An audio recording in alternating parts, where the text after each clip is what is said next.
Okay, so jumping right into things today, we are looking at a pretty significant issue that's been in the news lately. Yeah. And it's something that's especially important for you, since you are tracking national and international developments for the UPSC exams. Yeah.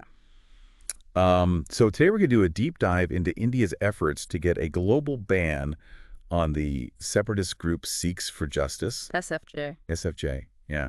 It's a really complex situation with some pretty serious implications, for international relations and especially for India's security. Right.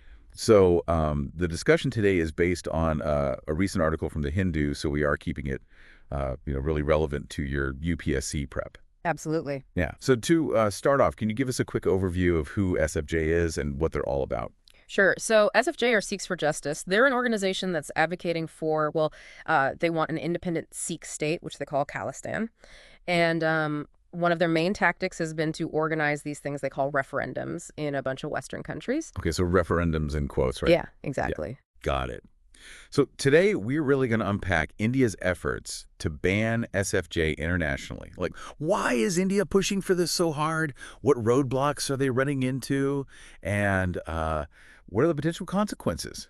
We really want to give you a solid grasp of all the moving parts here. Yes, definitely. So let's start with India's diplomatic moves.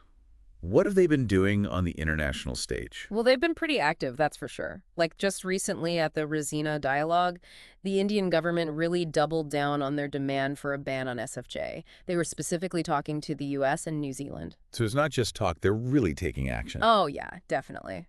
This is just part of a bigger push. Like, we also saw Prime Minister Modi bringing this up directly with New Zealand's Prime Minister Christopher Luxon. He even mentioned illegal activities by anti-India elements. And let's be real, he was totally talking about SFJ. Right. So they're going straight to the top on this.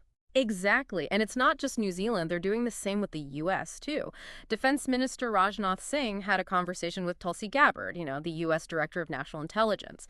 And he really pushed for the U.S. to designate SFJ as a foreign terrorist organization, an FTO. Okay, so this is a multi-pronged approach then. Very much so. Now, while India is trying to get SFJ banned, SFJ has been busy with these so-called referendums. Right. And they've been doing these in Western democracies since 2021, right? Yeah, and they really exploit those strong free speech protections in those countries. So they have another one planned, right, in Los Angeles for March 23, 2025. Yes. Now, tell me, how legitimate are these referendums really? I mean, they are exercising free speech, but... Well, that's the thing. There are some serious questions about their legitimacy. I mean, how do you even verify who's voting? It's really hard to tell if these people actually have a right to vote on this kind of thing. Like, you could have someone from anywhere in the world participating. Yeah. So it's not exactly representative, is it? No, not really.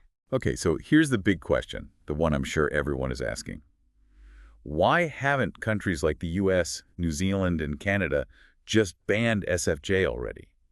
India is putting on the pressure, so what's the holdup? That's a great question, and it really comes down to this fundamental tension. So you have India, who is super concerned about their national security, but then you have these Western democracies with very different legal and cultural frameworks.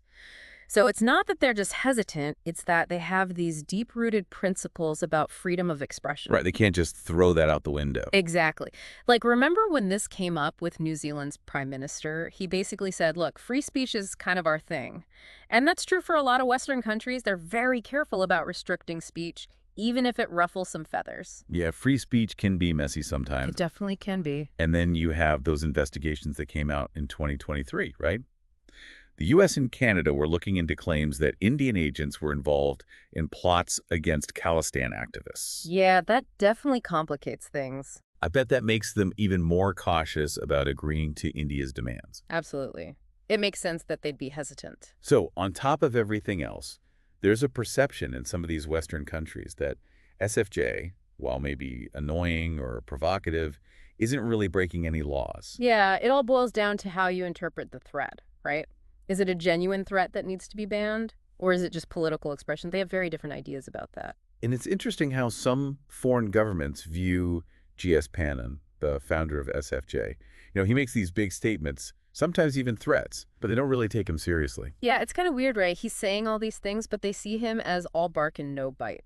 I guess they don't think he's a real threat. Okay, so switching gears a bit, let's talk about India's perspective. Why is this ban so important to them? What are their main concerns here? Well, from India's point of view, a ban on SFJ is absolutely crucial. They have a couple of big reasons for this. First, they want to stop SFJ from spreading its message and growing its support. They're worried that if SFJ is allowed to operate freely in other countries, it'll give them a platform and resources to further their separatist agenda. So they see it as a direct threat to their national unity. Exactly. The second reason is about diplomacy. India believes that a ban on SFJ would help their position, especially with those ongoing disputes about the assassination plots we talked about earlier. Basically, if the world condemns SFJ, it strengthens India's narrative on this issue. It gives them more leverage in those conversations. Exactly. And India often brings up history when they talk about this, right? Oh, absolutely. They keep going back to the 1980s and what they see as Canada's failure to take action against extremists. They bring up the Air India Kanishka bombing in 1985, a horrible tragedy that killed 329 people. They argue that if you don't take these extremist groups seriously, it can have devastating consequences. Yeah, that was a horrific event. And it's even more powerful because SFJ openly celebrates people like Talwinder Singh Parmar, the guy who planned that bombing. Wow, so they're using that history to really emphasize the urgency of this issue. Exactly. They're saying, look, this isn't just theoretical. This can have real-world consequences. Okay, so let's play this out a bit. What if one of the Five Eyes countries actually banned SFJ? You know, the US, UK, Canada, Australia, New Zealand. What kind of impact could that have? Well, those countries share a lot of intelligence, right? So if one of them banned SFJ, the others would probably follow suit pretty quickly. It's like a domino effect. And that would seriously limit SFJ's ability to operate. So one ban could lead to many more. Yeah, pretty much. So let's talk specifics. How would each of these countries actually go about banning SFJ legally? Well, it's different in each country. In the United States, the Secretary of State can designate an organization as a foreign terrorist organization, or FTO, that basically freezes their assets, limits their travel, and makes it easier to prosecute their leaders. And what about the UK? In the UK, the Home Secretary can outlaw a group under the Terrorism Act. That means it's illegal to be a member or support them in any way. And Canada. Canada has its own Anti-Terrorism Act. They can list SFJ as a terrorist entity, which triggers similar restrictions to the US and the UK. Okay, so let's say a major country like the US, the UK, or Canada does ban SFJ. Could that lead to action from other countries, maybe even international organizations? It definitely could. A ban from a major country could lead to SFJ being designated under UN Security Council Resolution 1373, which is all about counterterrorism measures. That would basically force UN member states to take action against SFJ.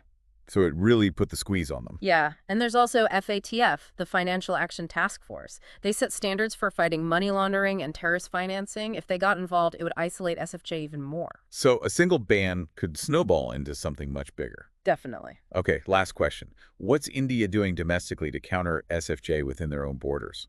Well, since 2018, India's NIA, their National Investigation Agency, and various state police forces have filed 122 cases against SFJ, leading to 105 arrests. And they've kept renewing their own ban on SFJ under the Unlawful Activities Prevention Act, or UAPA. They cite SFJ's links to violence, sabotage, and even say they work with Pakistan's ISI to stir up trouble in the Indian Army. So they're taking a hard line at home as well. Absolutely. Okay, so to wrap this all up, it's obvious that this is a really complicated issue. You have India, who is genuinely worried about their security and wants to stop this separatist movement. Yeah. But then you have these Western democracies that prioritize freedom of speech. It's a clash of values and legal systems. Exactly. And it's important to remember that this is all happening within a complex web of international relations, diplomatic efforts, and different legal frameworks. Absolutely. And for those of you preparing for the UPSC exams, this issue is a perfect example of how all these things intersect. It's about international relations, counterterrorism efforts, domestic security concerns, foreign policy, and different legal systems around the world. It's everything. You could easily see this come up in both mains and prelims. Exactly. So here's something to think about. Given everything we've discussed, where do you think this is all headed? Will India be able to get that global ban on SFJ? And what will that mean for international law and counterterrorism efforts in the future? Lots to consider there. Definitely. So for our listeners who found this deep dive helpful, and especially for those of you prepping for UPSC, please hit that like button and subscribe to the deep dive. And leave your comments and questions below. We're always happy to explore topics that are relevant to your exam prep. Always happy to help. And just to be clear, all the information we discussed today is based on a recent article from The Hindu. Make sure to check it out for yourself. Thanks for joining us, and we'll see you next time.